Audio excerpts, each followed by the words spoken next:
I have a question for you. Okay, think about this. Have you ever thought about what it would be like to meet your great great grandparents? Not just who they were and know their names, maybe even if you're fortunate enough to have a picture, but what they were like, what it was like to speak to them. Or do you ever think about what it would be like to meet your great great grandchildren? What they would look like, what they would be going through, have a conversation with them? Or have you ever hoped that somehow your great great grandchildren will know who you were and have a complete understanding of what your thoughts were on the world and everything that's going on in it? Well, in this episode of the JRE, episode 1980 with Michio Kaku, they talk about just that. It's a very interesting talk, and it's pretty mind-blowing for me. I had to listen to it twice just to wrap my head around it. But before we get into that clip, I got to tell you about these anti-WEF shirts that we got. This is a very stylish way of giving a big middle finger to the whole World Economic Forum organization. You could even point this middle finger directly at Klaus if you want. And also, of course, we got the Soul Not For Sale shirts as well. Long sleeve, short sleeve, mugs, everything. Gotta plug that because it's our only sponsor. It's all we got right now. I haven't reached out to any sponsors, but I assume no sponsors want to touch this podcast. So, so that's our only sponsor for now. And every purchase, as you know, helps us fight demonetization, helps us fight them limiting our views for no apparent reason. Good news, the David Goggins, Dan Crenshaw, they lifted the limited revenue on that, of course, because there was no reason to have it limited in the first place. But that's just some of what we deal with randomly on a daily basis. So every purchase helps fight that kind of thing. So thank you so much to anybody who's bought. Let's get into the clip. That's kind of crazy. So if they did that, that would be one way to go about it. But Yeah, I mean, if I was not. a guy like Drake, I mean, Bruce Willis already signed off his voice. So he signed off his image and his voice to AI because Bruce has, does he have Lewy body dementia? Also, yeah, I think so. He's got a horrible neurodegenerative disease, and he's in very, very bad shape. And there's some videos of him now where his wife had him at a birthday party. He's struggling. So he signed off all of his likeness and his voice so they can make any kind of commercial they want with him with AI. Well, William Shatner of Star Trek sat in front of a camera for 4 days, answered hundreds of questions about his life, and it's all spliced together to digitize him. And we will all have a digital image on the internet. We're all going to be digitized. Yes. And we will live forever. A digital immortality is going to be part of our future so that our great-great-great-great-grandkids will be able to push a button and have a conversation with their great-great-great-great-grandfather. Yeah, that's definitely going to happen. There's no doubt about that. Especially We're all gonna someone be like you. We're all going to be digitized. I mean, I would love to talk to Einstein. Yeah. Someone's going to digitize him. All his speeches, his writings, his theories will be digitized. Historians will want to digitize Winston Churchill. I think instead of the library just giving us dry text, in addition, we'll have the digitized Winston Churchill giving all these insights about war and peace. Not only that, I mean, if it continues to get better, there'll be some sort of an AI version where you'll be able to sit in a room and discuss things with him. That's Can you imagine right. if that as a resource? If you ever had some problems in your life and you can go back and talk to some wise person? Yeah, we'll be able to talk to our ancient ancestors by pushing a button because we'll all be immortal. And for that matter, our image, our avatars will be sent into outer space and begin the process of colonizing other worlds. And so we may wind up on different planets, basically avatars of our original self, capable of colonizing other worlds. And some people have said maybe they're already here. Maybe the people we think are humans are actually avatars from an alien civilization that cloned them so that they appear to be like us. Who knows? Well, if I was an alien and I wanted to influence human culture and life, I would most certainly dress up like a person. Right, be an avatar, Yeah. genetically cloned. Yeah. A human that's been cloned, raised as an alien, but cloned, and then living among us so they are indistinguishable from other humans. There was an old one of those pulp comics that was about a professor who was absent-minded and didn't realize until one point in time, oh, I forgot I'm an alien. And he spent his whole life had been here his whole life trying to educate human beings. And then he forgot the fact that he was really an avatar cloned on a distant planet and mixing with humans as an experiment for the aliens. That's him. I'm just going to interrupt quickly.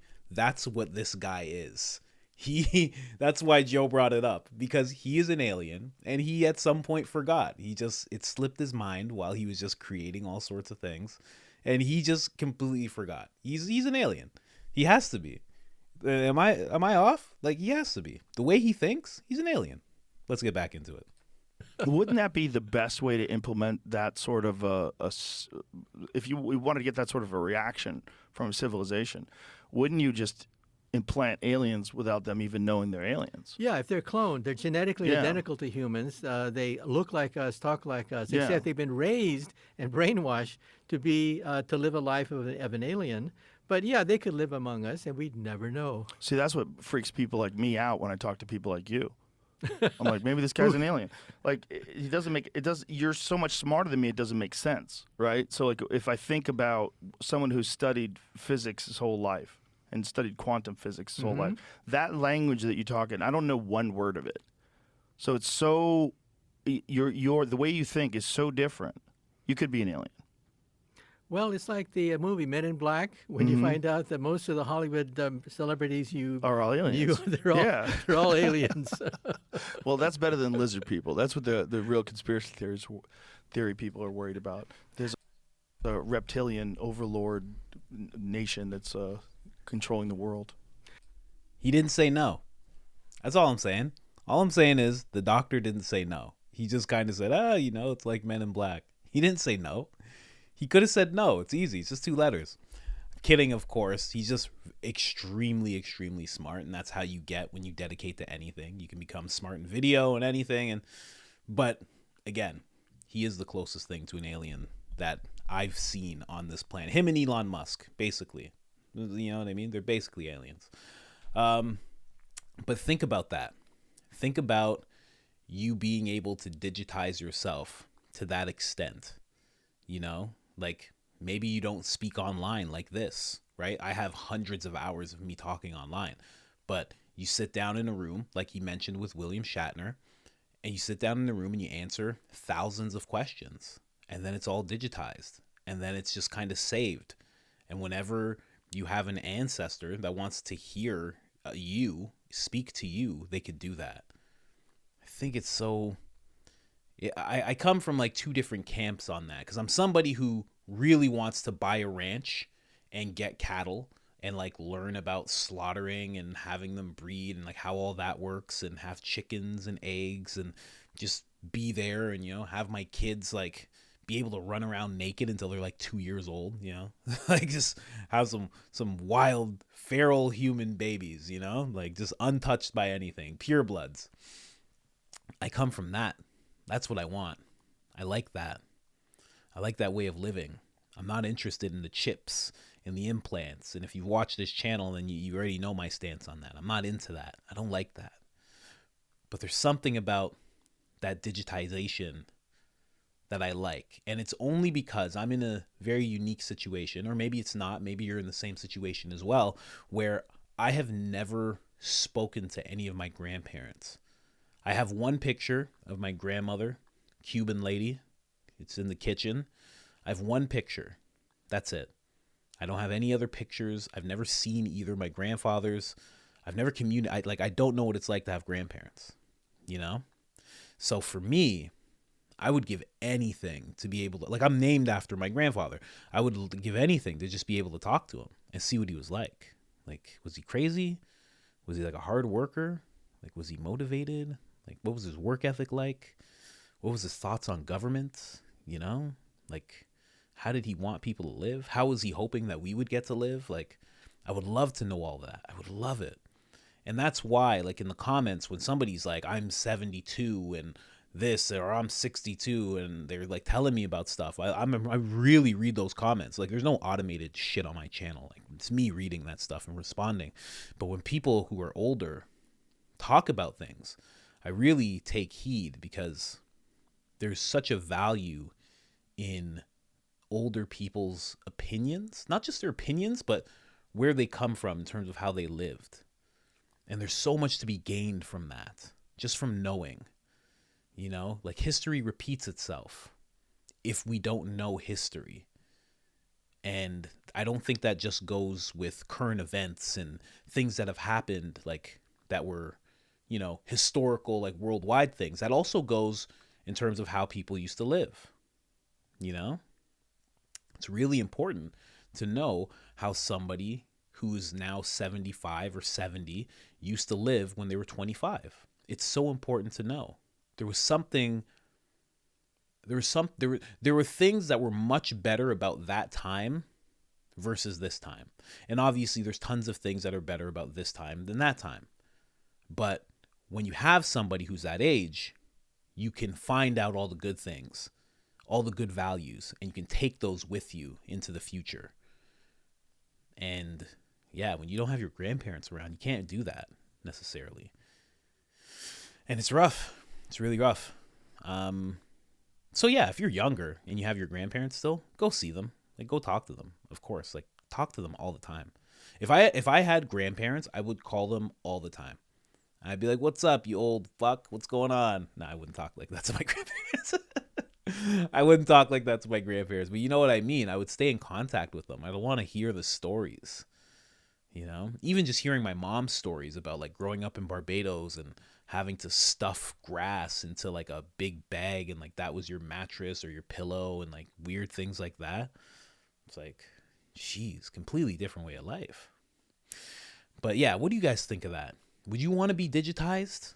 I'm almost on the side of, like, yes, because I'd want to give them the message of, like, living out their dreams and going after things and not caring about people's opinions. Like, I'd want them to know all of that. I'd want them to live that out and know that, like, you know, what people think doesn't matter. And if you live in some kind of weird totalitarian system, like, I need you to stop it somehow. like you need to get some people together and make that stop as soon as possible. You know, all the messages that grandpa would give you, you know, that kind of stuff. So I'm, like, very, very torn about that, because I also know that's not the real thing, you know, and the real thing's always better. But, you know, a substitute can be good as well. I don't know. It's something to think about. And here's another thing to think about. This is what I've always thought, something that he mentioned when he said, you know, you'd be able to send these avatars to explore other planets. First off, we could be that. That's a really cool thought, that we could be that. There could have been another race that looked just like us, and they were so far away, and they just sent out digital avatars, or, like, you know, biological, you know, duplicates, and just sent them out everywhere until they just hit planets that were able to sustain life. You know, that's an amazing thought. But here's another thought. All the people who are ready to just chip up, brain chips, splicing this and that with robotics and here and that, all that stuff, all those people who are ready to merge with technology completely. When they do, here's what should happen. And I know this is going to sound harsh, but they should leave. Whoever doesn't want to splice and do all that, we get to stay because we need the planet. And whoever does, you'll get to a point where you don't need to eat and you don't need nourishment like we do, and you can leave. You can leave and find another planet. I don't know, it sounds a little harsh, right? But kind of makes sense. You know, you decided to, you know, take that next step into evolution, and you should take the next step on to another planet. And let us know when you find something, you know? It's not like a cutting off, but it's like, you know, you're the ones that can do that. I know I'm going on and on and on, but it's just really interesting conversations. Look, I'm at 14 minutes here. I can't do it. I got to end it, but I just wanted to just bring up those thoughts because it's so interesting to think about. What do you guys think of that? Would you digitize yourself? I know I see a lot of people who are like 60 and 50, and would you digitize yourself so your great grandkids could speak to you and know who you were and know what you thought about things? But then also there's this thought right before I go. If you could do that and they could hear you and speak to you, what kind of world did that develop into? What kind of world would they have to be a part of in order to take part of that technology? That's the thing to think about. And I don't even smoke weed anymore, and I'm on this rabbit hole. All right, guys. Anyway, I'm out.